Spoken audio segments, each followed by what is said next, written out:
And we're live. Hello, everyone. Welcome to Legends Live. I was going to say, I probably won't talk about Legends tonight because if I do, I will probably be talking about the other three people that you can see on the screen because that's exactly what they are. But before we go into intros and talking about how they all are, we're going to run a quick intro.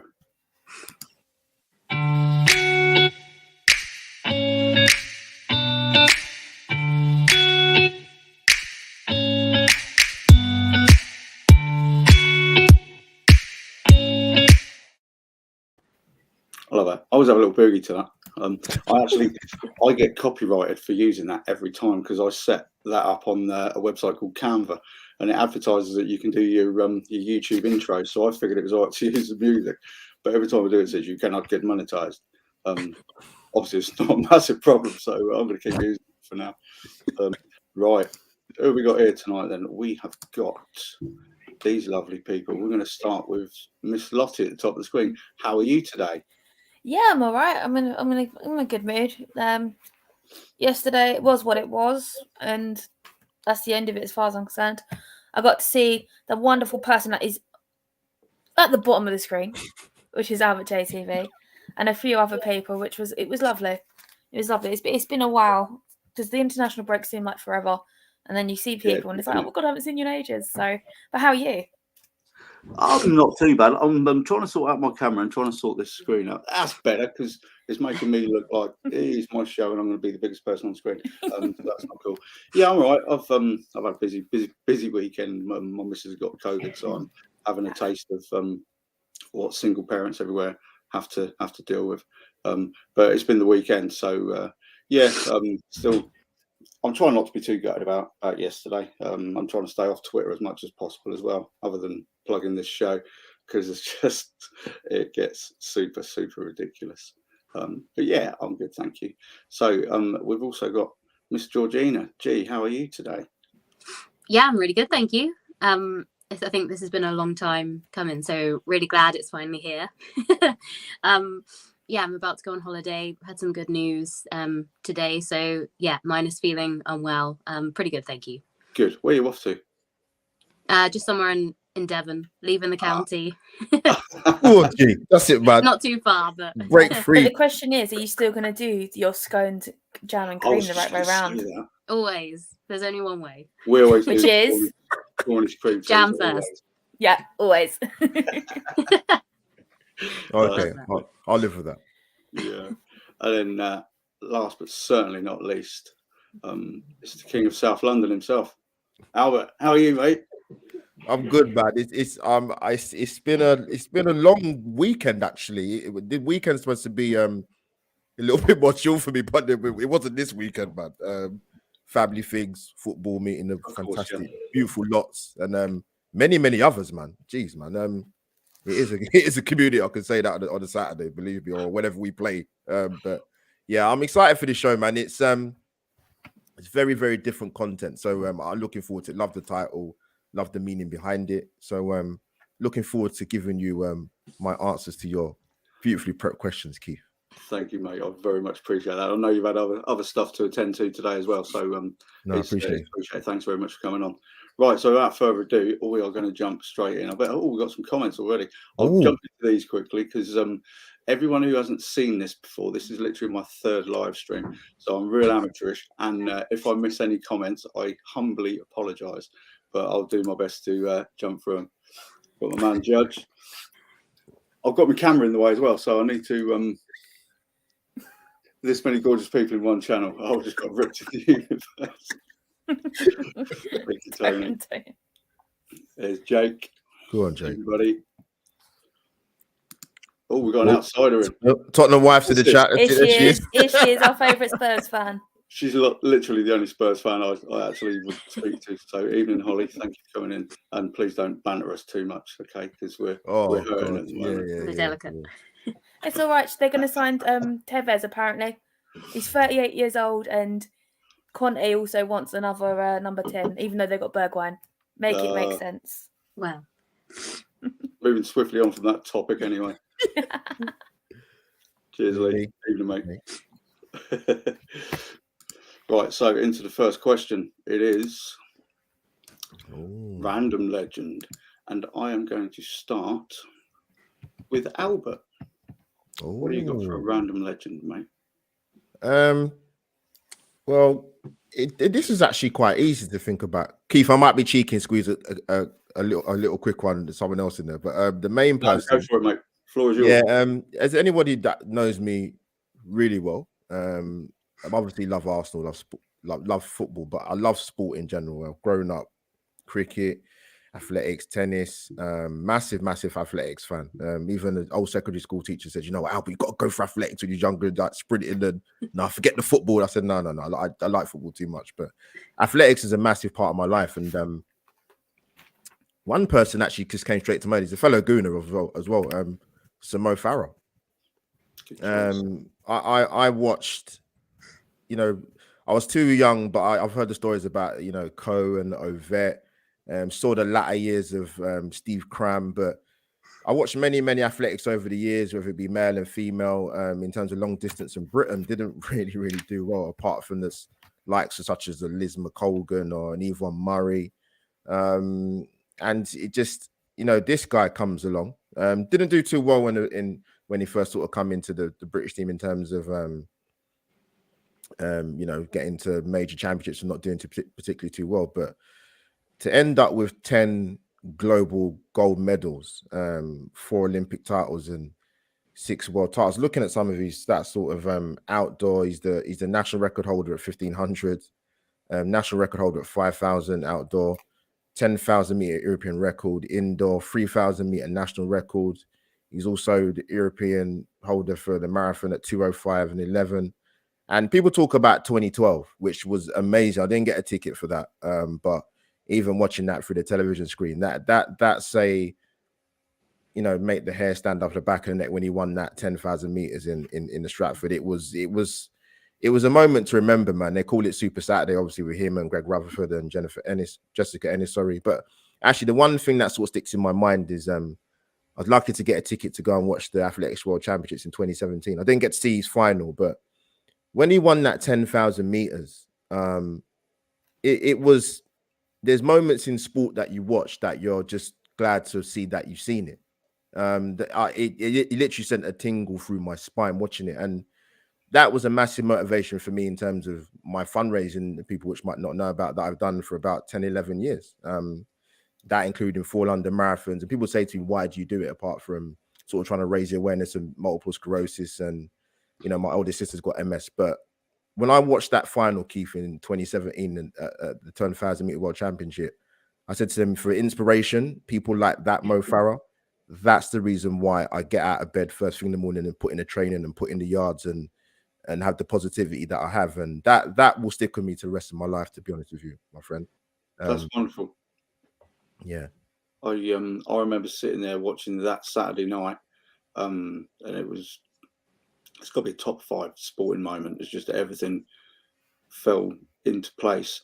And obviously, I love the fact that Mo's a Gooner.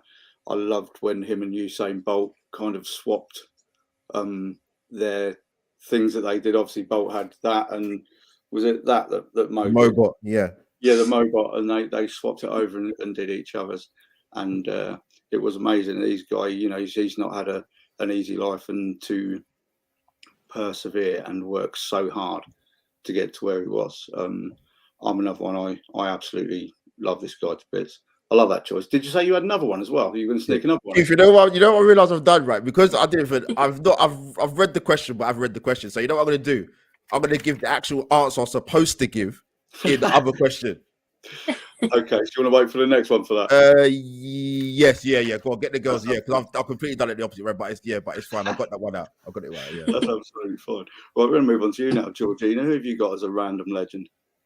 I've gone for a personal option, if that's all good. That's absolutely fine. Yeah, brilliant.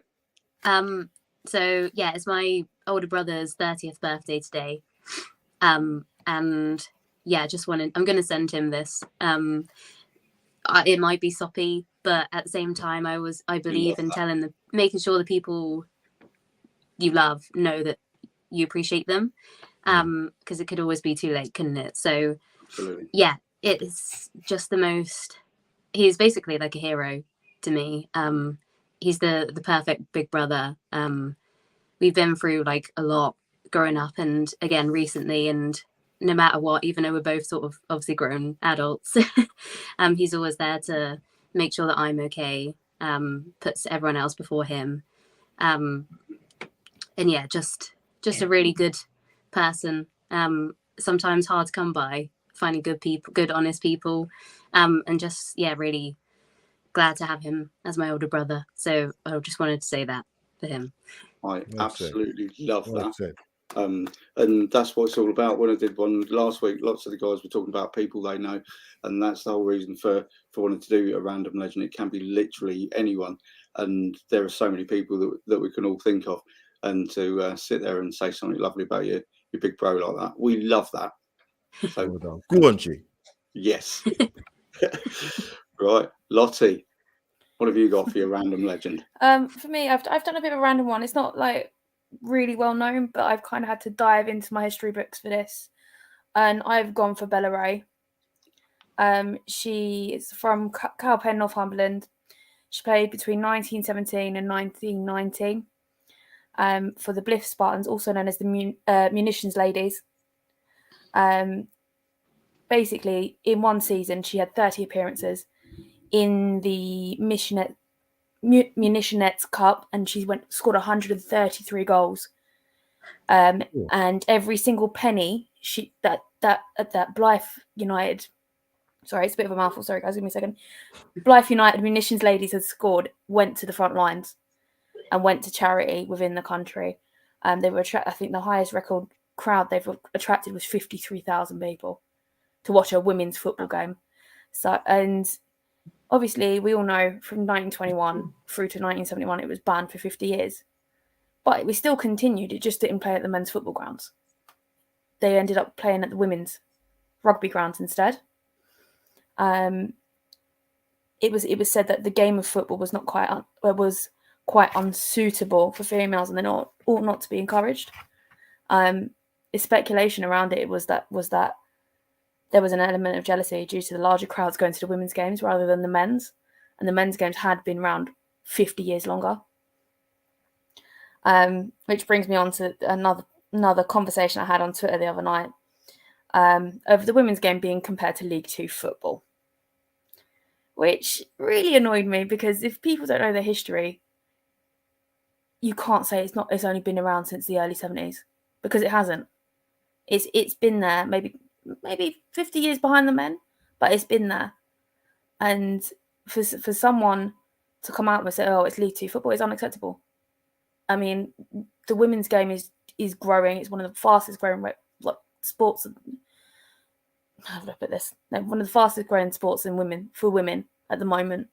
And the way it's grown over the last year, and there's a lot more people going. Some of the Euros final was sold out already for this summer, on the 31st of July, and there's no fixtures for it. The opening night is sold out in Old Trafford, and for someone to come up with League Two football, it's unacceptable. I think me and you, Keith, we had a conversation about this, and yes, we did. It was just unbelievable what this person was saying, because it got to the point where they had to create a burner account to argue their argument. It's excuse me. It's one of those things. It irks me massively, and the fact that people can make these comments and they've clearly not been watching the women's game.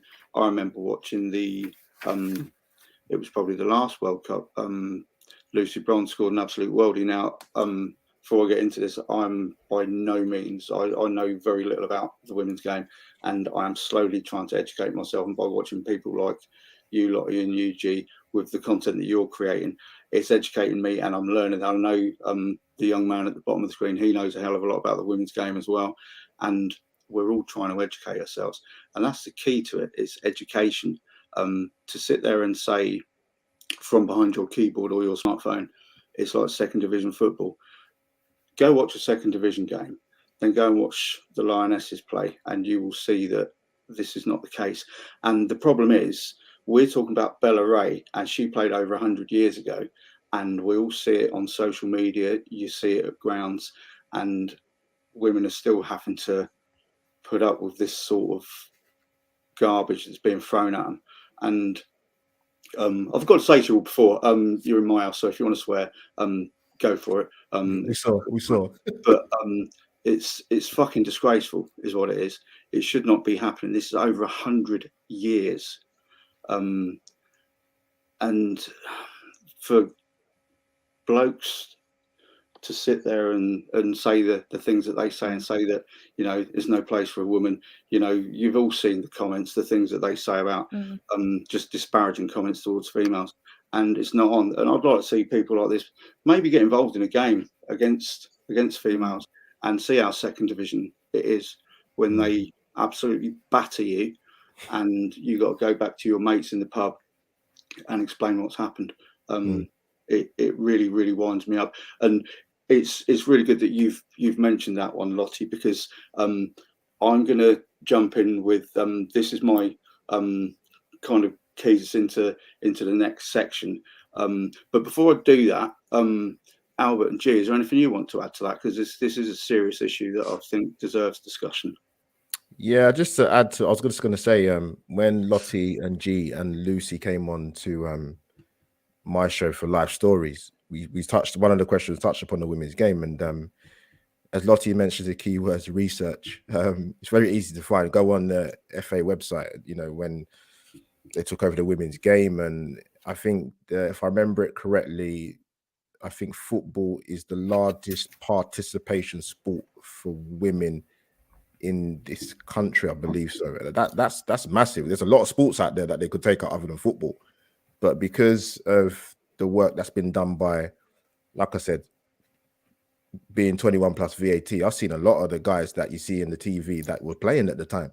Sue Smith, Hope Powell, you know, because you'll see with a lot of my theme tonight, there's a theme behind the people I'm going to pick, which I'll touch on. But yeah, Lottie makes a great point. It is about research, and I wasn't 100% clued up with the women's game. I've seen it, obviously. There are a lot of people that probably covered it, Keith.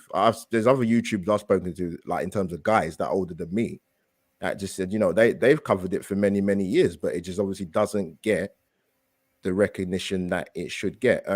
They're making tracks and movements now, and we can band out a lot of figures that supports that, but there's still a way to go, man. If you speak to a lot of probably maybe even some of the top coaches in the women's game, and even some of the players past and present, they will say the same thing. There's a lot of disparity in terms of prize money, and you know what I mean, they only got the Barclays are pumped in some money for the next, I think, couple of years, I believe so. Television rights as well, to make the games more accessible. I never thought I'd ever see women's football in terms of the national team, a live game, by the way, on terrestrial television. Like that's big. That never happened before. But they're making tracks, like I said, in terms of pace, maybe it needs to be a bit quicker. Maybe we should be a bit more faster forward than we should be at the moment. But we're slowly getting there. There's more work to be done though. No, Albert, sorry, I'm just going to jump in, Keith. I think another thing that is really important to recognise, especially in recent times. I don't know.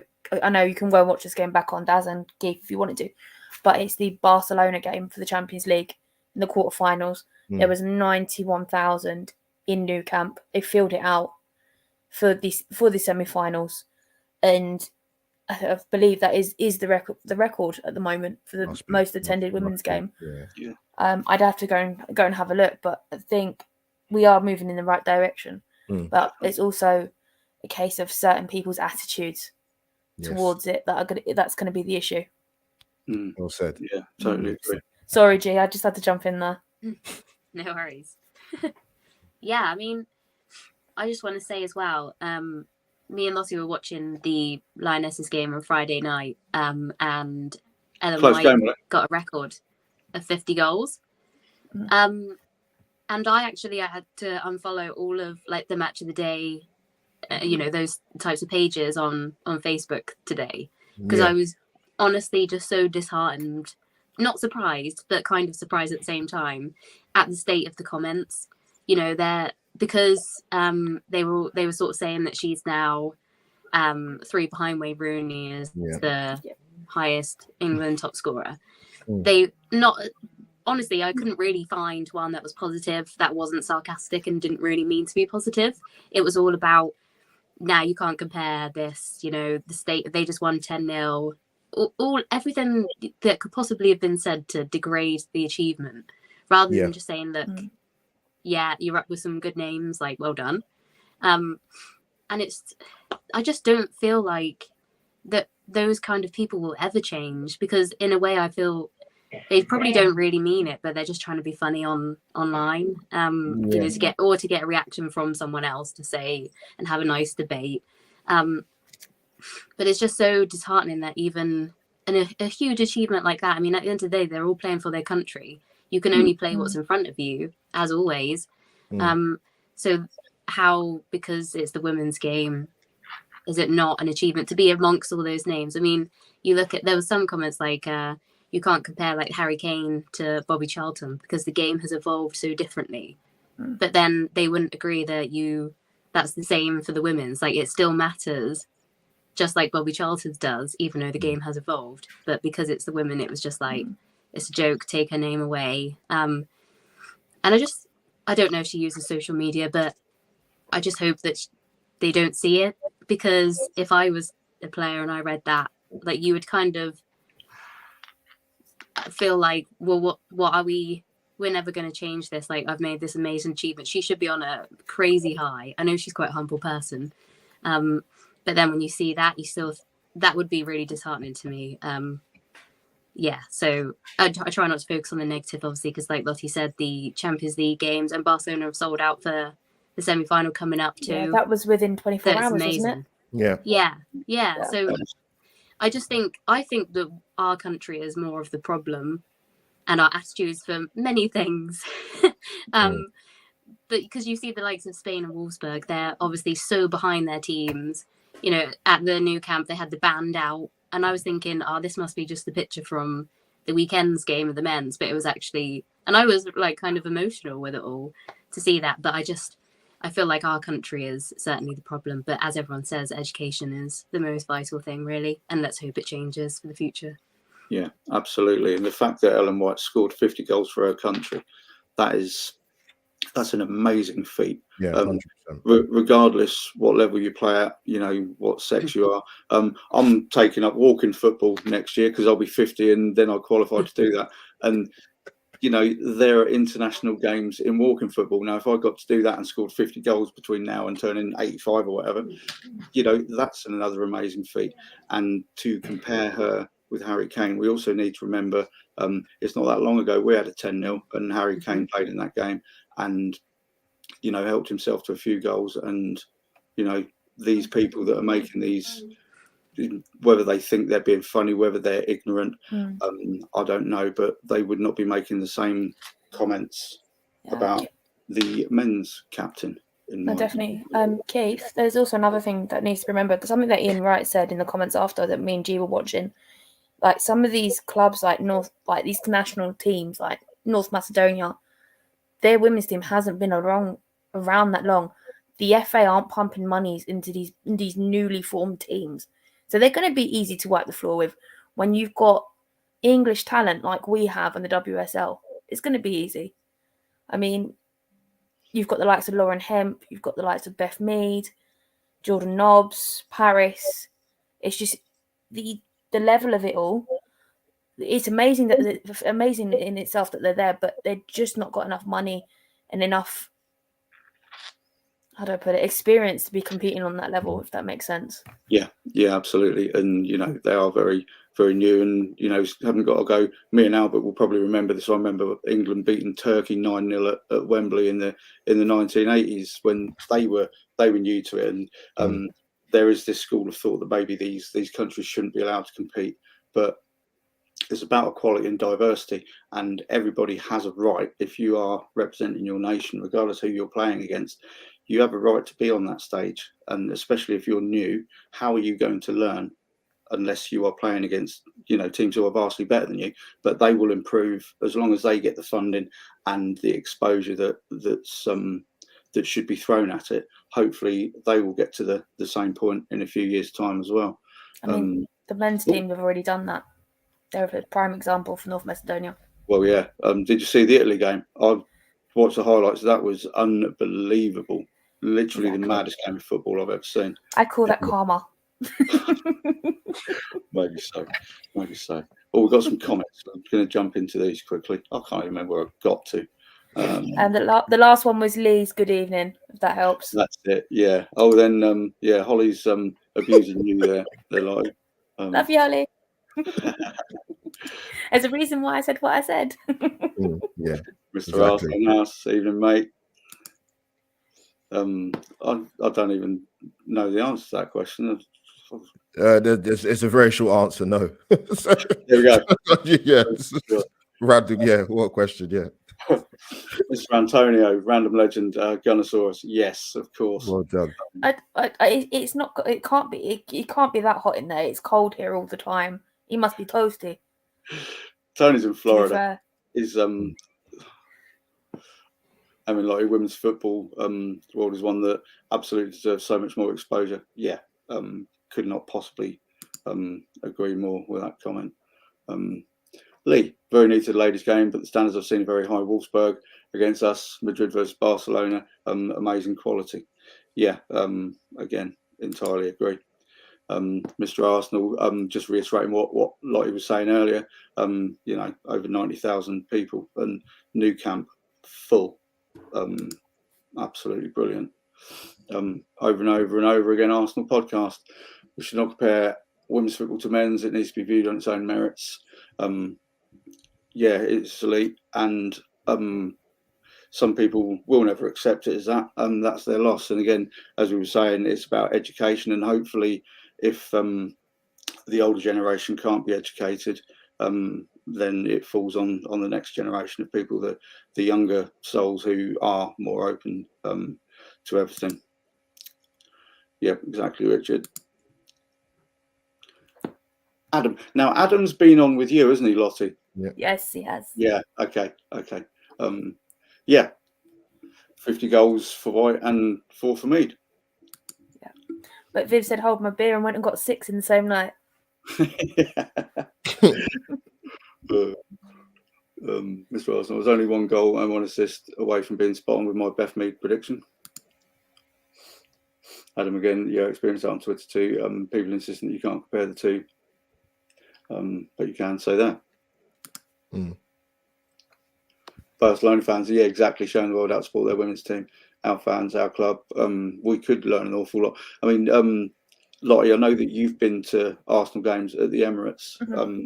How many did you get in there for games at the Emirates? I'll take it like the Wolfsburg game, because it was a Wednesday night. It was fairly, I'd say, maybe about 3,000, and we were sparsely scattered. I was on a club level, and I couldn't see what was directly under me, but it looked really sparse. There was enough noise there, don't get me wrong, but it wasn't even a full East stand of the Emirates.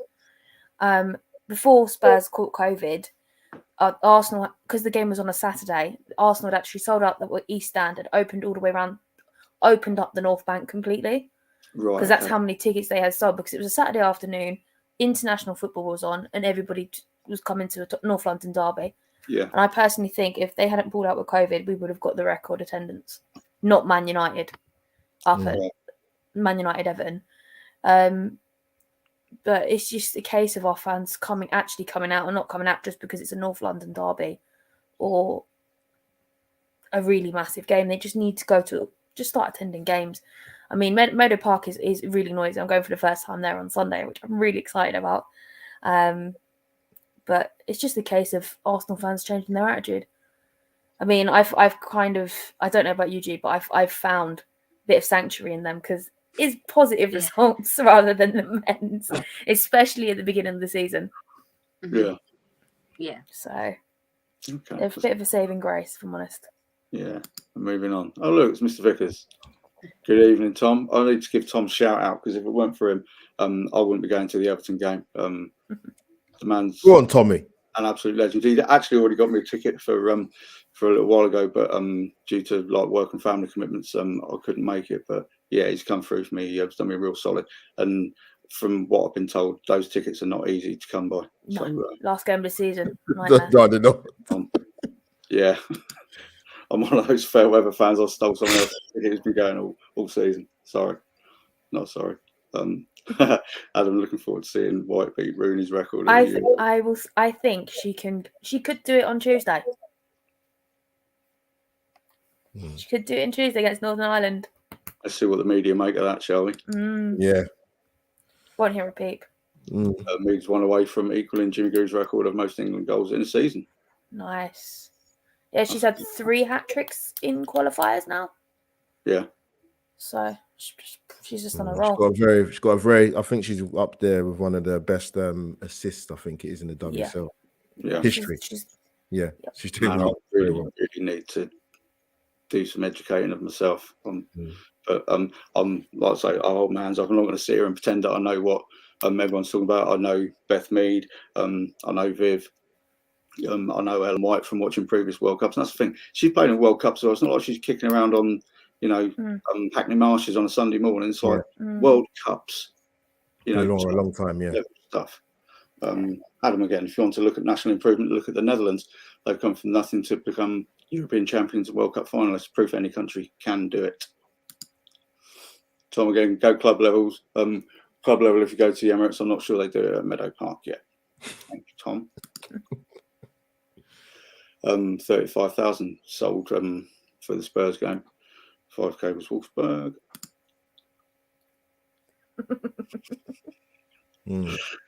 But I hope Chelsea don't get COVID. You never know. Yeah. Yeah, cheers, Tom. I think we're just about caught up now. George Sullivan. Evening, George. Go on, George. Evening, Georgie. Right, so we're going to jump in. I keep hitting the wrong buttons here. Such an amateur. Right, global legend. Now, if you guys don't mind, I'm going to jump in first on this one. There was one I was thinking about doing. I wasn't sure whether to do it or not because obviously I want to hear as much from you guys as possible. But with what Lottie was saying and how the the conversation's gone towards women in sport, I want to pick someone. She's a double Olympic gold medalist. She then turned pro and she became a world champion. And her name is Nicola Adams. And I remember watching her in the 2012 Olympics. And I've never seen her box before. And people have their opinions on whether women should or shouldn't be boxing. My opinion is that, bear in mind the fact that I am the only guy in my house. There is a wife, there are 4 daughters, there is a dog who's a girl, there's a bearded dragon who's a girl. And I know that these girls can achieve literally anything that they want to achieve, whatever they want to put their minds to. And Nicola Adams sums it up perfectly. The reason, hang on, I need a drink. I'm losing my voice here. Go on, mate. Get a drink in, mate. I'll have one as well. Yeah, Tony Yates. That's better. Now, Nicola Adams, she was raised by a single mother. She fought long and hard to get recognition to even be able to box. She was constantly writing letters to all the governing authorities, and she has openly said that it's not the colour of her skin or her sexual orientation that was the biggest boundary or the biggest block to the things that she was trying to do. The biggest problem she had was the fact that she was a female and people wouldn't coach her because they didn't want to see a woman getting punched in the face. But anyone who's ever seen Nicola Adams fight, she's one of the purest boxers I've ever seen. Now, I love boxing. And you look at her technique and it's absolutely pure. And she broke down barriers for so many people to be able to do what she's doing now. So the reason I wanted to speak about it was not so much about her success with the belts that she's won. It's just the hard work, the stuff she had to go through. And without her strength, determination and her perseverance, she wouldn't have got to where she was, and other females wouldn't have been able to follow in her footsteps. And so while we're talking about people like Bella Ray who knocked barriers down, you look back to the suffragette movement, it's still happening, it's still having to happen. And somebody like Nicola Adams, she's done an awful lot of stuff that people don't realise. and I think it needs to be noted. And I also think she's got literally the nicest smile I've ever seen. If you look at her features, she's. I mean, that's how good a boxer she was. She's unmarked. She's a beautiful person, and I just want to give her full credit for that. Great shout, Keith. Great shout. So I bored you all with that. International legends. G, go on, tell us what you got. I've gone for Laura Kenny. She is the Team GB indoor cycling, as they call it, in the velodrome. She's a superstar. For some reason, that's always been my favourite Olympic sport. I don't know whether it was because I'd never seen it before, and then when I watched the Olympics, I was like, "What is this?" It always looks pretty cool. But her achievements, frightening, is ridiculous, really. Yeah. Before she was obviously married to Jason Kenny, who's also they're both recognised as the most successful Olympians for us.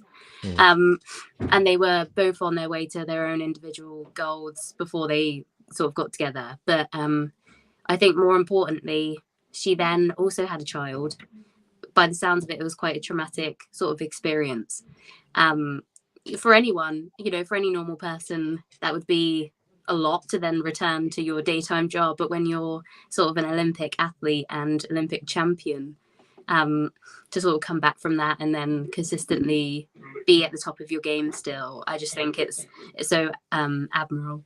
And she's such a down-to-earth person. When you've got that sort of achievement behind your name, it would be so easy for anyone to sort of get lost in the. I know you kind of only hear about it when the Olympics sort of comes around, but you could easily get lost in it all, really, couldn't you, and turn into not the nicest of people, as you see with some other sort of global superstars. But for me, she's just remained the exact same, true to herself. The most important thing is her family, and yeah, it's my favorite sort of sport, as I said, but also the kind of person she is, like a complete role model. So yeah, I'll definitely go for her, and I can't wait, hopefully, for her to be involved in the next one if she goes. Yeah, great shout. Great shout. Great shout. Thank you for that, G. Appreciate that. Lottie, give us your international. Mute. You're on mute. Thank you. Sorry, I was just double checking something. I've actually gone for a 3-time gold medalist, Olympic champion. It's one of my favorite sports to watch in the Olympics. Like G, and I was sitting there thinking, please don't pick the same one as me. But I've actually gone for Charlotte Dujardin. Oh, brilliant! She's absolutely incredible. I grew up around horses, so like all of that kind of thing is just me, and I love to watch her. She was brilliant in the 2012 Olympics. She obviously claimed gold there on Vallegro, and she's just absolutely incredible. She makes it, although it's a sport, she makes it look like an art. She's recently come second in the team event on Geo, which is now her new horse because the Vallegro was retired in 2016. She's also come third in the individuals, and to be able to get on over a 1,200-pound beast and to be able to do that, it's a lot of work. Even I know that. The amount of times I have been thrown from a horse when I was younger and didn't break a bone. Well done. Yeah, no, it's incredible she can go that far, and she's done what she's done. Yeah, Lottie and G, that's big shouts, man. Like honestly, like that's the thing. Like, sorry, Keith, that's the thing. Like, you need to see representation for females at the highest order, and you cannot get better than two of the names that have been mentioned in terms of Laura Kenny and Charlotte Dujardin. I think the same name is. That's right. Right. Yeah, she's fantastic shouts. I totally agree. Now, something many people would not know about me. Now, I'm not an accomplished horse rider, but I've done my fair share, and I really, really love watching show jumping, equestrian of any sort. That's the best event. Yeah, you look at the bond between the rider and the horse. Well said. And you can't put a price on that, especially when it comes to things like dressage. Like, you look at the things that they make these horses do and the work that must go into that. and just to even create that bond in the first place, I think it's absolutely amazing. I agree with what Albert's just said.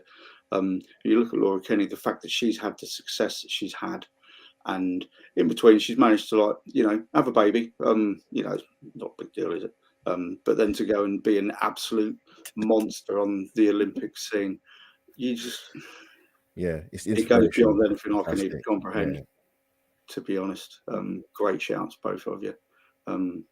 Right, Albert, this sneaky one, you want to sneak in? No, you know what it was, because obviously I answered it in the wrong kind of order, because I've obviously given mine in terms of Mo Farah, just sensational achievements. But so I'm gonna kind of give my answer to the previous question. There is no script. There's no like structure to this. We'll just do what we want. So just do it, mate. Yeah, I've answered. So this will be my sort of random legend, and I think one of them was quite obvious to me, and I'll squeeze that one out now. And for me, that is Nelson Mandela. Like I said, there's a theme to all the people I'm going to pick. But yeah, man, South Africa's first black head of state, 27 years in prison. And you know what he's called as Nadiba, the father of the nation. Don't get me wrong, he came as a controversial figure as an activist, and obviously head of state, but a massive thing in that country, Keith, was what he tapped into when they had the Rugby World Cup in 1995. That was incredible. He kind of used that tournament to sort of foster national pride, because you're dealing with apartheid there. That was such a divisive kind of thing in that country. And that World Cup, I mean, you know, I've got African heritage, but as a spectacle, that tournament, and for them to actually go and win it as a home nation in their country against an awesome New Zealand side, that is probably, as I think they say, it's one of the most symbolic moments in South African history. Incredible. And the last one I want to sort of sneak in quickly, Keith, is, I don't think legend, it's the title of your show, and but I see her as a legend, and she's an iconic woman. It's campaigner Baroness Doreen Lawrence. It was an absolute obvious to me. Yeah. And I think for me, as I said, as a young black kid growing up, in terms of seeing people that not just look like you, people that set a trend, some people that set a legacy, some people that, an amazing woman that she is, to campaign for those amount of years, for people that don't know the story, which I'll be surprised they don't, but I'll say it, had her son unfortunately murdered in a certain part of Southeast London back in 1993 in Eltham. And some of the things and the resilience that woman has had to show has been incredible.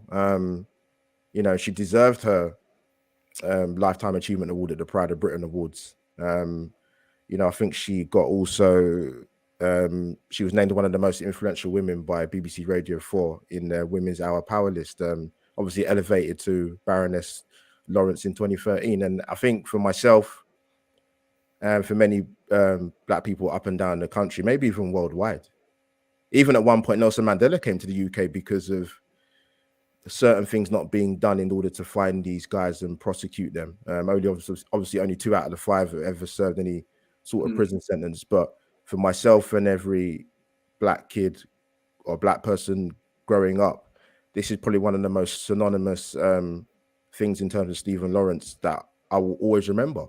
And I always said this story, Keith, right? I was on a night out in London, Southeast. Now, at the time, I was driving back to Maidstone, and I've never been to that part of Southeast London where he got murdered, Stephen Lawrence. Even I live on a different side of South. I live in Southeast London, New Cross, so I had no need to go to them type of areas when I was a young kid, because people knew what it was to be around certain areas at a certain time. You just do not go there because you will lose your life. So I remember driving back, and I actually came past Wellhall Road, and let me not get too things, sorry. So the sort of emotion that sort of came over me it was incredible. It was really spine sort of chilling to kind of be around that area where that sort of horrible night took place. And yeah, it just it's mad, man. It's just so yeah, fair play to her, you know what I mean? 26 years to sort of campaign, and some of the things you had to go through. And you know what, I remember they had the sort of the Stephen Lawrence Day back in, I think it was 2019, and she just kind of said, you know what, I've been working tirelessly for 26 plus years to kind of, you know, hope that there's an inclusive society for everybody, irrespective of your race, you know, your sexual orientation, your disability, and your background. And yeah, like, listen, you know what, as I've, from a personal point of view, I've experienced many forms of overt and covert racism.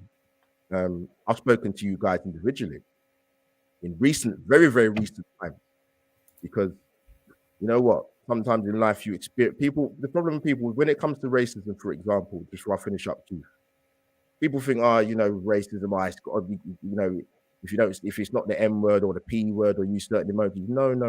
It's not just about that's overt racism. When it's covert racism, it's more subtle. There's microaggression. And I'm open enough to try and say, I feel like I experienced that quite recently on the social media platform. And no one can ever come and tell me anything. So you know what, my respect and love to someone like Doreen Lawrence, who, you know, she'll never see her son again. You can't get that back. So yeah, that's me, man. Sorry. So yeah, that's incredibly powerful what you said there, Albert. I was going to jump in and comment on Nelson Mandela, because I've got family who were out in South Africa in the times of apartheid, and I've always had an affinity with South Africa.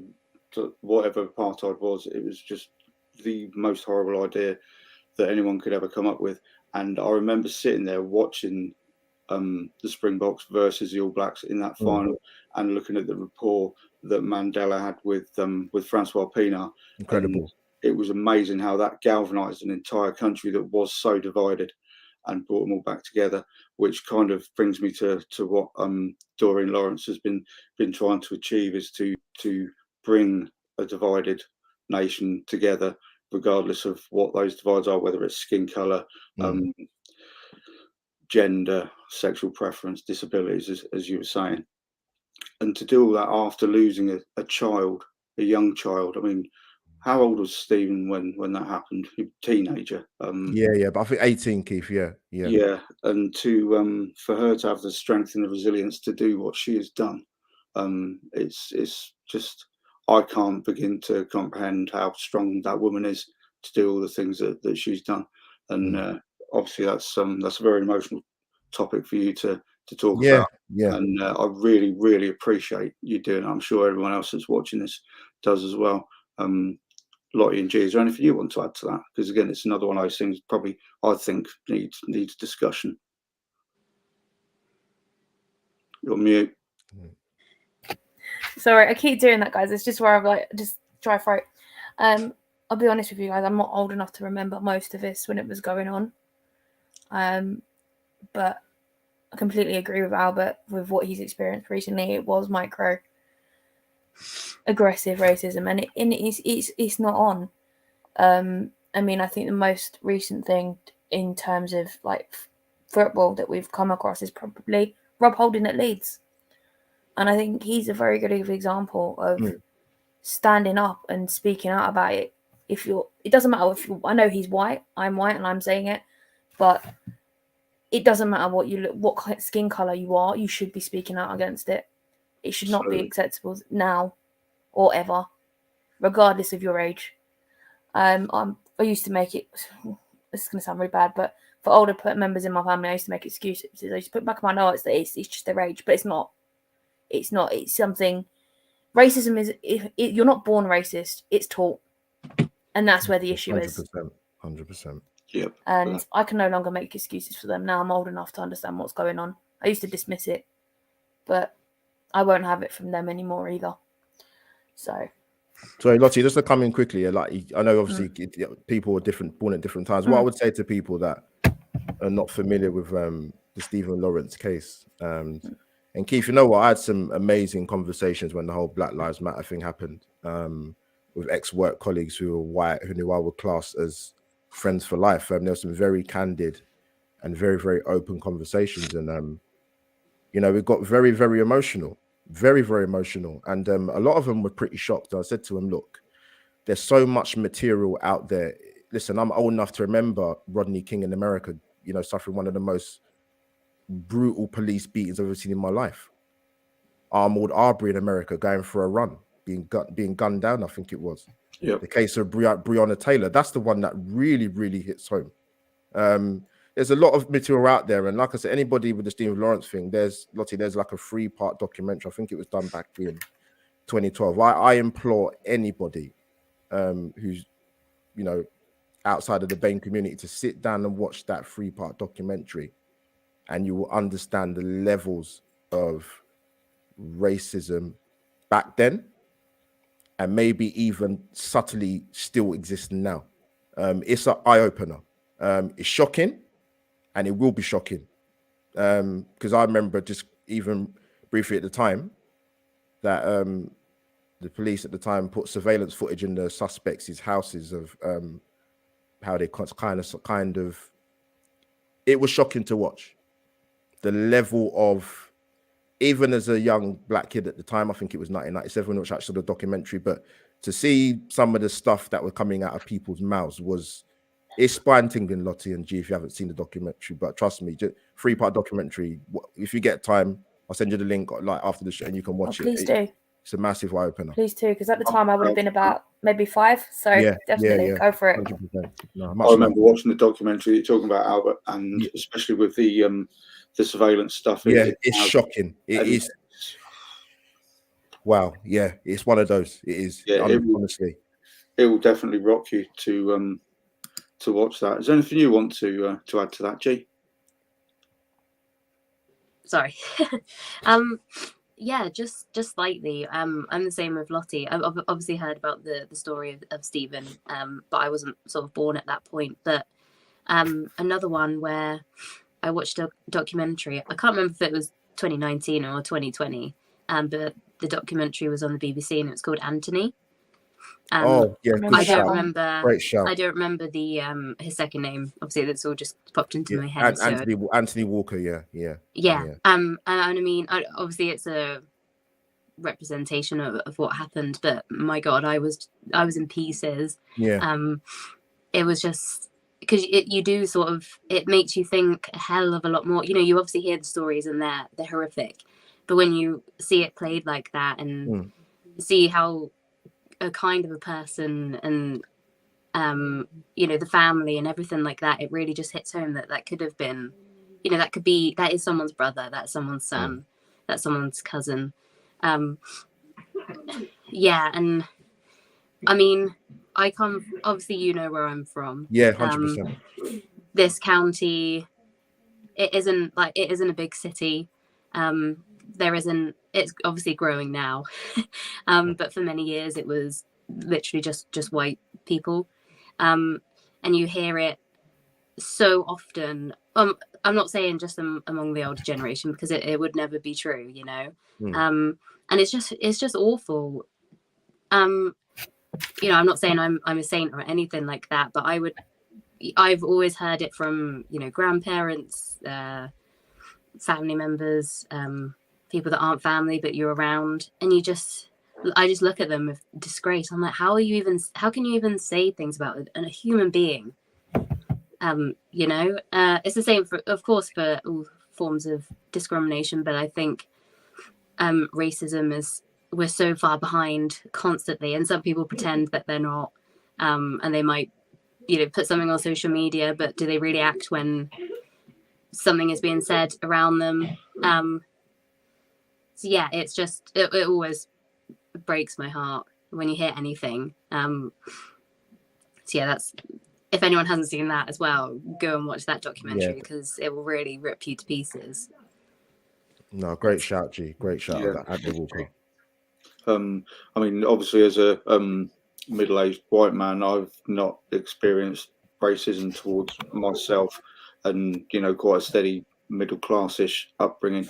But I grew up in Hayes in West London, and I moved to Norfolk in '87 when I was about 14. Weirdly enough, it's cup final day when Spurs got turned over by Coventry. You're still watching Holland. Beautiful header, Keith. Beautiful header. Beautiful. Keith Houchin. Yeah, that's it. Yeah. But the thing that strikes me, I came from a very multicultural upbringing. Southall's not far down the road, and there was a huge Asian contingent there, and it was all very, very multicultural. And the village we moved to in Norfolk, literally everyone was white, and it was that in itself was a massive culture shock for me. I'm happy that I grew up in London, because the thought of growing up in an isolated way and having those feelings towards somebody just because, you know, the colour of their skin, their gender, their sexual persuasions, it's unthinkable. I love the fact, Albert, that you've mentioned Doreen Lawrence, because all she wants is inclusivity across the board. Yeah. And it encapsulates a lot of what we've been speaking about here so far. I promised anyone who's watching that, you know, we're going to have some laughs and some banter and all that, but sometimes it just doesn't happen like that. And this has been really, really thought-provoking for me. It's been really educational. And sometimes you just need to be serious about stuff. And yeah, we can have a swear, we can have some banter, and we can have some laughs. But this is all serious stuff that needs discussing.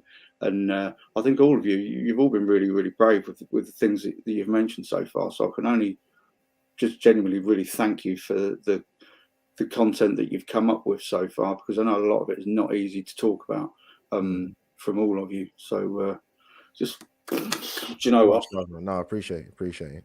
All three of Thank you, you. absolute Awesome. beauts. I suppose we better look at some comments. I'm completely ignoring anyone that might still be watching at this point. So if anyone's still there, I'm really, really sorry.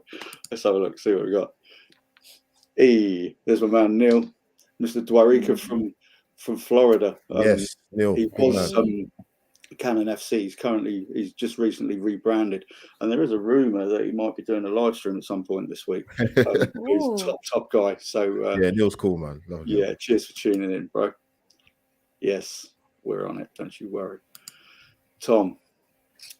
That's back to Nicola Adams. Yeah. Thank you, Tom. Oh, yeah, I must admit, I don't know who that is. Tom, you'll have to WhatsApp me and educate me on that. Albert, do you know who that is? The name sounds familiar. I just can't picture the face. Because the way you nodded, I thought you'd know who it was. No, the name. No, I just can't picture a face. I've heard the name though. I've heard it. Okay, I'm gonna get in touch with Tom, and then we'll all jump in and we'll be educated ourselves. My legend's someone who hardly won anything, but did lots to help advance the game, fight for basic necessities for players, and help the Lionesses put on the map. Hope Powell, massive. Yes, 100%. Excellent shout that. She was the ladies' manager when I first watched an England game. She's in charge a long time. She's now done it. Brighton, she's now with Brighton. Yeah. Adam, don't worry about it. Just put loads and loads of comments in, mate. That's all you need to do. I've gone and highlighted everything. So there we go. That's gone now. I've said that much. I love this, talking about the hard stuff. Yeah, that's absolutely right. These conversations do need to happen more, especially on these platforms. Well done. And that's why, I mean, I'm probably going to, it's probably the wrong word to use, but I'm going to end up regurgitating guests, because I don't know that many people. There's probably about double figures, like, kind of well known. So you're all going to come back at some point, and I will, for want of a better expression, regurgitate you, and there will be many other things to talk about. But yeah, I mean, all of you're doing a lot to open people's eyes and to educate in everything that you do when you produce your content. So I think anyone in the chat will see that as well, and you're all very, very special to me, all three of you. Incredible panel. Just what I was saying, Tony. Just what I was saying. Yep. Adam will never be able to mentally comprehend how people can possess the mental illogic honesty, honestly believe that the colour of someone's skin determines whether they are worthy of respect or not. Yeah, sure. Literally could not have said it better myself. You should not judge people on how they're born and how they look, but on what they do. Actions are what define people, not appearances. The fact people still believe the latter is disgusting. Well said, Adam. Well said. Absolute same page, mate. Yeah, thank you, Lee. Yeah, just reiterating what we've all been saying. Right, so now, people, it's on to the main event. Well, it's not really the main event, but this was kind of how it started. I don't know if anyone knows, the whole idea of doing a Legends podcast was somebody called out Lee Dixon because it was on Twitter and somebody had mentioned about what Orba was doing in Barcelona, and all he said was, don't care. And everyone jumped on him. And I thought, no, I'm not having this. We've all got our opinions on our beloved football club, but you cannot for a second say Lee Dixon is not a legend. And that's how all this was born. And obviously when I do the pre-recorded ones, it's an in-depth look at a specific Arsenal player. Let's get rid of that. Oh, hang on. Tom's just jumped in. Yes. Shannon is former WBA champion before she done her knee in, but she's on her way back now. Big Watford fan. She had a bad upbringing, but turned it around. Thank you, Tom. Well done, appreciate that, mate. Right. Sorry. We digress. Right. So, Arsenal legends. Who haven't I picked first yet? Have I picked you first yet, Albert? You did for the first question, yeah. Obviously, you haven't been first. Yeah. Go on, then. It's your turn. I'm gonna let you guys guess who it is because I think G will get this one more or less straight away. She's 25. She's from Hooger Vegan. She's our number 11. She's had 85 appearances and 72 goals for Arsenal since she joined us in 2017, and I've gone with Viv Miedemar. She's absolutely been brilliant this season. She's taken up the number 10 role absolutely brilliantly. She's freed her up to score some sensational goals. She's arguably one of the greatest, I should say, strikers in the WSL, or it has seen. Mm-hmm. She scored the record number of international goals on the international stage. No one has beaten her. And as I've just seen a comment fly up, and she's basically the GOAT, as we all call her. I mean, she's found a new partnership with Sina Blackstenius. We call them Viv Stenius, and she's just getting stronger and stronger in her new role. Good shout. Great shout, lots. I've watched some Arsenal women's games, but not many. But I am aware that the fact that I know her as Viv, like she's not even just first name; it's like abbreviated first name. And the bits I have seen of her, it seems like she's diversified her role a little bit this season. But she's not second division, is she? Let's put it that way. No. Nowhere near. Second division. She's at the top of the list. Yeah, I do try to catch as many clips as I can, and she is. I don't like to make comparisons between, regardless of whether they're. Do you know what? I'm going to give you one of my mad comparisons. She's the female Dennis Bergkamp. Just what I was going to say. Yeah. That's my comparison. I don't like comparisons. I don't like when someone says, "Oh, he's the new George Best." I don't. That's just the way I am. I don't like comparisons. But that was what I was going to say. It's literally Dennis is the name that would pop into my head when discussing her. And I love how you've done your list, Lottie. You've kind of gone through an entire century of female sporting excellence. And great shout. Thank you for that. Thank you. Miss Georgina, have you gone last yet? Actually, sorry. No, she hasn't. Right, sorry. Good, Albert. Save Georgina until last, man. The pedant's queen. Come on. I told you there'd be no script for this. Again, so go on, Keith. Yeah, so as I think this was an easy one for me, to be honest.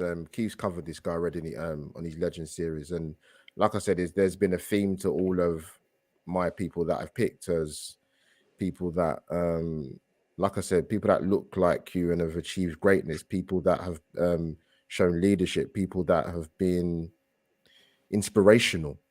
And it's got to be Ian Wright, plain and simple. I'm old enough to remember seeing Wrighty play. I remember him coming to Arsenal and Keith, you probably testified to this better than I would, but I think there was even maybe we'd won the league title the season before. A couple of grumbles. Did we need him? I mean, Keith, I was very young when we signed him in September 1991, and I would have been 10. But I remember being very, very, very excited that he was coming to Arsenal.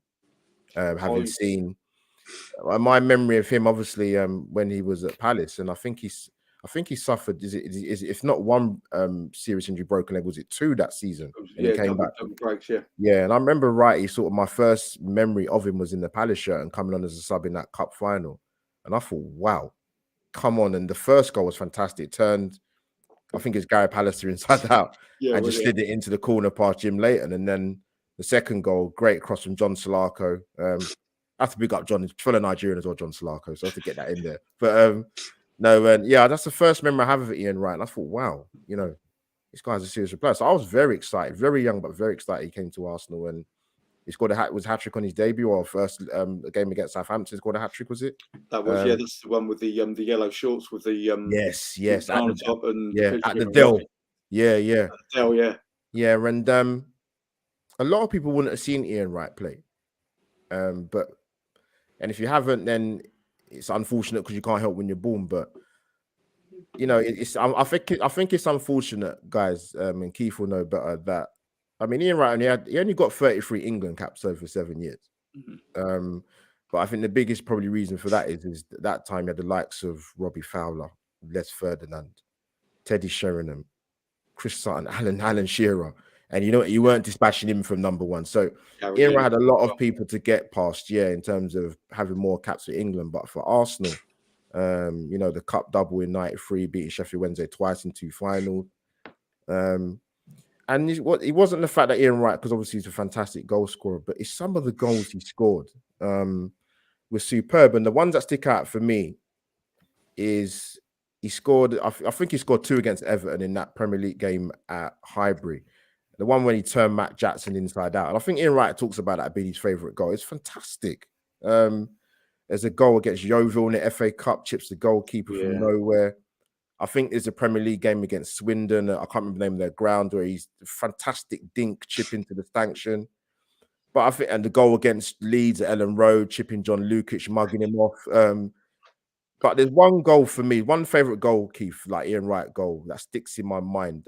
Anybody that wants one goal to define Ian Wright, he scored a fantastic goal at Wembley back in the early 90s against Man United in the Community Shield or Charity Shield back in the day. Unbelievable goal. So the one where he hooked over Schmeichel. Yeah. Yeah. And he didn't have a great record of scoring goals against Peter Schmeichel, but if there's one goal you want to watch, go on whatever search engine to go on. But if there's one goal for me that sums up Ian Wright as a fantastic striker, instinctive, unbelievable finish, man. And love the guy. If I ever met him, I don't think I'd be able to control myself. Amazing inspiration. And for somebody that came into the game late, 22, 23 maybe, Keith? Yeah, and that's quite late to break it. Yeah. And to have the career that he had, we'll love him forever. And I think what I love him even more now, even though he's not playing as a pundit, his crossover between him being now as a pundit and to some of the players that are playing now, I don't think any other footballer's got that rapport. No, they love him, and it's not just Arsenal players. It's, you know, I saw it recently. I think he's at Stormzy's concert. I don't know what Ian Wright was wearing. Some of the stuff he wears, he makes me laugh. I just can't stop crying. I don't know the hat he was wearing. I thought, what? He's at the he's at the Brit Awards with Bukayo Saka. He's even spoke openly, like he said, anyone that, you know, he's very protective of a lot of the current England players. He is. He will stick up for him. Like he has that rapport that you can't buy. I know he spoke about Keith when he played that. He was aggressive here, right? Yeah, but ask Peter Schmeichel. But he said at times he played too angrily. Yeah.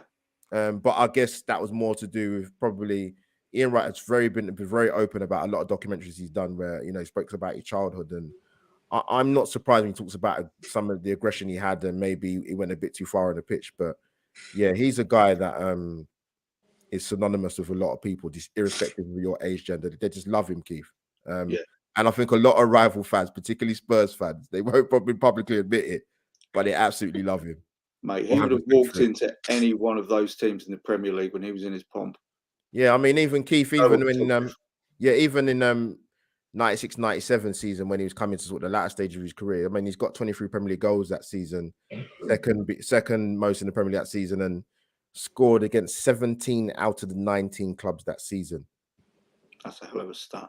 And then I think RVP did the same thing for, I think it's for United. I think it's for United. It's in 2012. But Ian Wright was a fantastic striker, man. Love him. Yeah, that's a great choice, and cheers for that, Albert. And No it's worries. good that more people are likely to see this than saw the original video, and the fact that you've highlighted that. We're educators at the end of the day. That's what we're trying to do. And Go and you check it know, out. isn't Go and it? check it out. Yeah, Yeah, brilliant. Love it. definitely. And I did have a DVD. It was about when he broke Cliff Bastin's record. Yes. He had the Nike T-shirt 179, just done it, and he pulled it over his head when he was on 178, and then he realised he'd messed it up. But I can't remember what the DVD is called, but that would probably be findable. Yeah. And that's got every one of his goals on there. Yeah. And anyone should watch that. Yeah, Cheers, mate. 100%. That's a brilliant choice. Right, Georgina, at long last, it's your turn. I'll just quickly say that I was also going for that option, but more for the fact of how genuine he is about his support for the women's team. Yes, good shout. So I'll just put that there. But I think actually, from what we've been talking about this evening, someone I want to mention is Bukayo Saka. Obviously he's been sort of put into this first team. We relied on him a hell of a lot when he was very young. Yeah. He gets to the Euros and we all know what happened, which was an absolute disgrace, of course. But I think his reaction following those few months over the summer and then what he's done through this season, he's our second top goal scorer. Obviously, he's still 20 years old. He's been through all of that within the space of less than a year. And he's just handled it. He's handled it like an adult, no disrespect to his age, but that's a lot to go through on such a global scale as well. Yeah. It wasn't just in the Premier League, it was the Euros. So a lot of people would have been watching that. Obviously, a lot of people would have known the news over the days following it. So, yeah, I just wanted to sort of, going by what we've been talking about, I thought it was kind of quite important to mention him and his attitude. He could have gone a different route.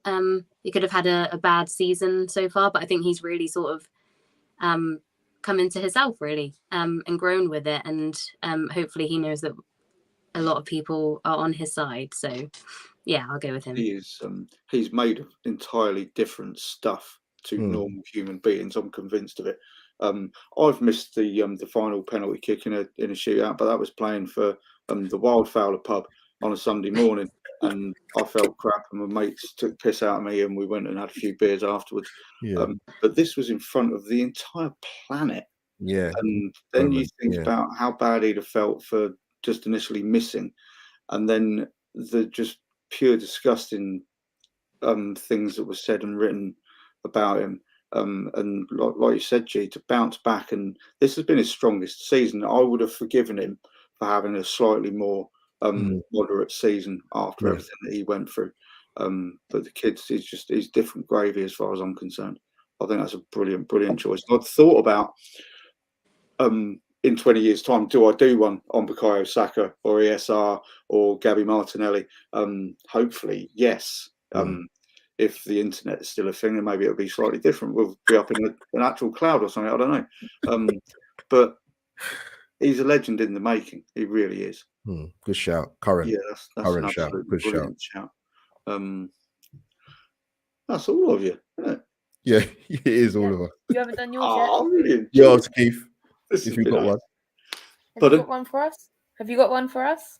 No, because I don't do them on here because I save them for my pre-recorded stuff. But if I was to choose an ultimate legend, which is literally one of the hardest things in the world, because of my age and who I was following growing up, it would have to be between Rocky and Righty, and I couldn't possibly choose between the two of them. The thing that makes me sad is obviously not just that we lost Rocky at such a young age, is they only had one season together. Yeah, when you watch from Broccoli to the big time, and you understand their friendship and what they both went through and how their lives were parallels, and then they went off at weird angles from one another. The fact they only had one season, I find really, really sad, just Yeah, because they were 100%. mates. But it would have to be between those two, I think, for the ultimate one. Thanks for chucking me on the spot there, by the way. I hadn't even got one ready. Not scripted, unscripted. Yeah, that's very true. That's how we like it. That's how we like it. Let's have a look at some more comments, I suppose, shall we? So we had Tommy's one about Shannon. Then Adam, it's the GOAT, talking about Viv. Adam again. I have to. Kelly Smith been such an outstanding player, one of the few England players to score in a Euros final. Starting Bend It Like Beckham, and a legend for both England and Arsenal. Adam knows his stuff, doesn't he? Yeah, Kelly Smith. You can't forget Kelly Smith, man. Absolute legend. Tom, right, he's my hero as well. I absolutely love that man. Hope he's at Meadow Park Sunday. He probably will. Yeah. Oh, imagine it. Semi-final. Absolutely will. Probably. Yeah. Great shout. Lee, great couple of legend choices. Right, he's my hero. The reason I fell in love with Arsenal. So many people of like my age. I can't say mine and Albert's age because Albert's like 9 years younger than me. But you know, our sort of era, right? Is an awful lot of people fell in love with the club. Massive. And you know that speaks volumes, doesn't it? Adam again. Alex Scott, another great player, scored late when it made Arsenal the only English side to win the UWCL. Was that when Vic Akers was manager? It might have been, innit? Might have been. Yeah. That's another story I love as well. He was kit man and he ended up you know, running the women's team and won the Champions League. He's definitely one for a future episode, by the way, Vic Akers. Let's give a small shout out to Faye White, man. Faye White's a legend at our club, man. Yeah. Centre half, man. Go on, Faye.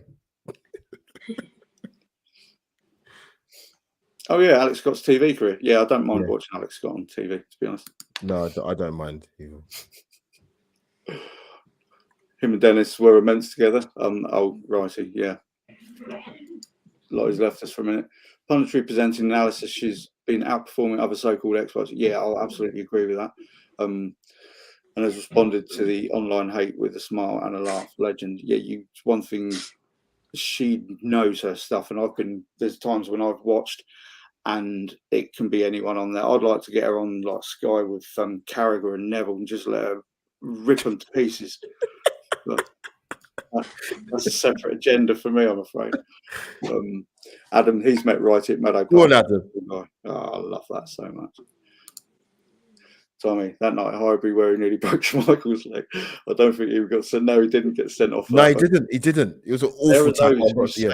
That was the precursor to all the bad feeling. It was either that one or it was when Rocky, he got took out by Norman Whiteside. Normally Norman Whiteside would just steamroller people and they wouldn't say anything, but Rocky just got straight back up and went straight through him. So it's either Rocky or Wrighty that started the great feud with Man United, which I'm quite proud of them for that as well. Can we throw Maria's name into the ring? Supported Arsenal all her life. She sings her heart out at every game. 80 years old, still going strong. An incredible woman. Good shout, Adam. Great shout. Definitely. Judge, what an epic show. Very solid topics about all that needed to be discussed and such wonderful and knowledgeable guests. I can only agree with you there, Tony. Hey, Jake's in. Evening, Jake. Thanks, mate. Lottie knows how emotional I get talking about Rocky. Yeah, I think we all feel that, don't we? But thanks for that, Lee. Appreciate it. Also, Keith, when you mentioned the word regurgitate, my cat coughed up. That's the reach. That's the reach of this Legends thing. We get people's cats in Florida. For fact, statistically talking, Vic Akers is the most successful Arsenal manager of all time. Yeah, go on, Vic. Yeah, really cannot argue with that. I think we've lost Lottie. I don't know where she's back. I think she's back. Is she? Yeah, she said is she in the background? Oh yeah, she is. Sorry, it's hidden behind my camera. Sorry, Lottie. I need to rethink what I do with this camera next time. I've been sitting here the last 5 minutes, you know. I'm really sorry. Told you, amateurish. Right, we just say that. Firstly, I want to thank everyone in the chat because when we did this last week, young lady at the bottom of the screen there was the only one in the chat. and it was lovely to have you there. But it's kind of stressful when you're hosting. I mean, you guys all do this like all the time, but it's like trying to, when you're getting like the chats, I want to include everybody who's in the chat because I really value the fact that they've come to sit here and watch us waffle on. But yeah, that's pretty stressful doing all that. But huge thanks to all of you. Really, really appreciate it. I'm sure you must have loads better things to do on a Sunday night than. Do you know what? I was just gutted I missed the first half hour. I missed it. I was gutted I missed the first half hour of it because I only caught the last end of it. Weren't you on with Albert at the time or something? No, I was doing something. I had I think I had a FaceTime call from my cousin who's been deployed to Estonia, so I was kind of doing bits and pieces. I did a show, but I can't remember what I did now. Yeah. Is it live stories with Kenny again? No, that was during a weekday. I don't know if this. I don't think it was. It might have been. I love that, by the way. I'm sure everybody who's watching has seen live stories, but if you haven't, you really need to check that out. Yeah, Kenny Ken was. I need to be class, but he was brilliant. He's brilliant. He's like the Godfather, isn't he? He's the Godfather. Yeah. Love Kenny, fellow Nigerian man. Love Kenny Ken, man. Yeah. Who else have I got to thank? I've got to thank. Oh, look at that beauty, man. These people. Look at That's a sharp mug, man. That is sharp. Yeah, that is seriously sharp. They sent me this mug. They let me borrow Lottie for the night. So can chat, guys. Give me Stephen's details, man. I want a mug, man. I'll pay double the price, man. Thank you very much for that. I've also got to thank North Bank Summit because they've let me borrow G for the night as well. So thank you very much. But all that's left to do, oh man, see, such an amateur. What I should have done this right at the start. So if you like the show, subscribe to the channel, like the video, hit the bell. If you don't, it don't matter. Really, it doesn't. But that's what. Hit the like button, man, and subscribe. Say, yeah, hit the like button. And subscribe to the channel. Smash it. Smash the bell. Hit the bell. Right, back to you lot. Anyway, right, we're nearly done. But obviously, I want to give you the chance to let everyone watching know where they can find you. So we'll start with you, G. Where can everyone find you? On Twitter, probably most active on there is @LilTrigger2 on the screen going down there. And yeah, as you say, regular co-host and sometimes host on the North Bank Summit.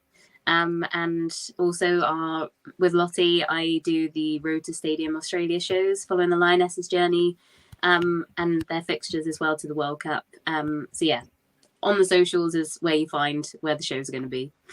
And thanks for having me on. It's been really fun. Thank you for being here. Really, really appreciate you coming along, especially when you're feeling so poorly as well. We appreciate that. All right, Lottie, where can everyone find you? You can find me at Lottie B. It's just down on the screen, 2 I's, 2 T's. I'm also on Cannon Chatter. But I'm not necessarily on the men's shows at the minute. I'm running the women's shows. So everything on the WSL with Arsenal. Obviously, G just mentions Road to Stadium Australia. We are back tomorrow with the man on the screen that's sitting next to me for our chat along against the England game against Northern Ireland. And we've got a special guest dropping in from the game. So make sure you come and tune in and find out who it is. What time's this on? I'm not revealing who. 7:00? It's a 7:00 kickoff, yep. Right. So we've got someone dropping in on us for live. So it's going to be really exciting.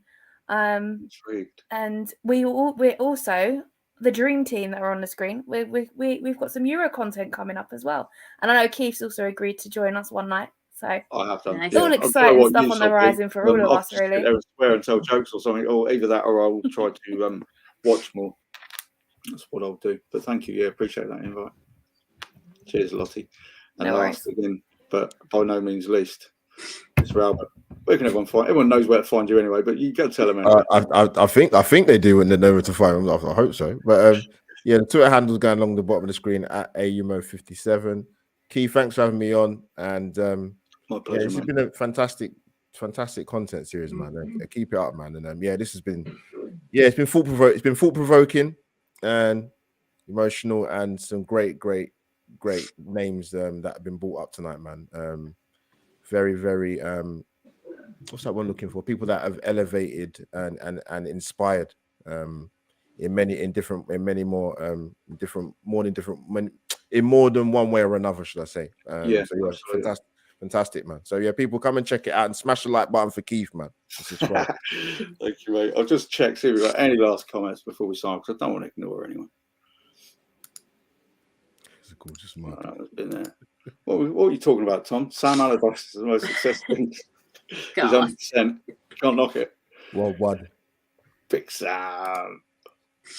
Oh, sorry, I missed one there. Judge, that is a gorgeous. Yeah, it is a gorgeous mug. I really enjoy it. And I've not even had a drink out of it yet. I'm going to, that's going to be my special coffee mug, that. So thanks again, guys, for that. Really appreciate that. Big up to the host, guests, and the chat. Yeah. Yes, Could not argue more. Legends roll on the Everton game. Yeah, we're all going to the Everton game. Are we all going? Yes. No, we're all going. Oh, There's a whole bunch of us. We're sitting for block 119 all the way around to 123. Half-time party. Yeah, Tommy. Hopefully, hopefully some better results to come before that game. But to be honest, yeah, exactly. Do you know what? At this point, doesn't matter about the result. We're all going to be together. So happy days. Yeah, absolutely right. This has been a very powerful show. It was way more powerful than I was expecting it to be, and for that, I can only thank all three of you, because you've come with some real strong stuff, and you've kind of blown me away a little bit. But rest assured, I will be regurgitating all three of you at some point. But I just want to thank you all for coming along. It's really appreciate it. Can't even tell you how much. But on that note, we are going to sign off. Thanks everyone for watching, and we'll be back shortly. I'm going to do a few pre-recorded ones next, and probably do another live one, maybe about a month or so. But there's a few pre-recorded ones I want to do. But in the meantime, thank you very much, and see you all again.